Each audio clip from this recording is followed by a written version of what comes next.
hubungan dengan yang lain nggak? Misalnya dengan makanannya gitu? Oh ya tentu dok, karena kan intake pasti berpengaruh ya dok ya. Kalau apalagi pada atlet ya, terutama yang mengharuskan kayak, misalkan kalau beberapa pegiat olahraga kan harus daging sekian gitu kan, dimana ada yang mungkin malah menolak karbohidrat tapi protein semua gitu. Nah itu kan berpengaruh sekali ya dok, jadi LDL-nya meningkat gitu.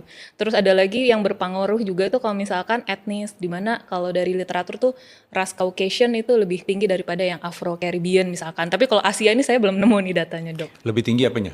Tingkat Kejadian dislipidemianya, oh gitu. kolesterolnya, iya. Kolesterolnya LDL-nya lebih tinggi. Iya. Yang Caucasian. Iya, sama satu lagi yang pasti sih dok, faktor genetik kan. Kalau dislipidemia ini kan kuat juga di genetik faktor ya dok ya, gitu.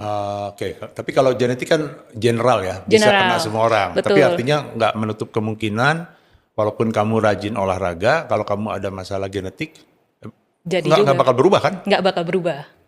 Mungkin bisa di-sharing contoh yang paling umum kondisi genetik masalah lipid ini apa nih? Sebenarnya sih kan kalau kayak familial hyperkolesterolemia ya dokter ya, dimana itu kan sebenarnya penyakit genetik yang sebenarnya lumayan sering ya, 1 dari 250 Iya, orang kan betul, ya betul, dokter ya. betul, iya. Dan dimana antara atlet maupun non atlet itu ya sama aja gitu. Mau kamu fit apapun, kamu kalau punya gen familial hyperkolesterolemia, kamu jadi penyakit dislipidemia gitu ya dok ya.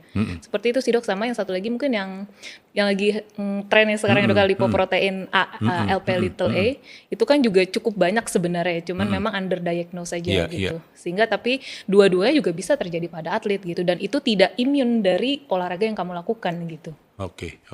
Itu memang udah kebetulan di seputar jantung saya lagi banyak juga sharing-sharing soal masalah lipid ini ya. Jadi yang masalah familial hyperkolesterolemia ini betul ya, itu sering itu sebetulnya kita nggak ngeh aja ya. 1 dari 250 sampai 300 Iya. populasi ada aja satu ya. Makanya sering banyak orang suka nanya, saya ini kurus loh, makannya udah dijaga, udah olahraga juga gitu. Tapi kalau LDL-nya tetap aja 190, itu patokannya kan 190 ya.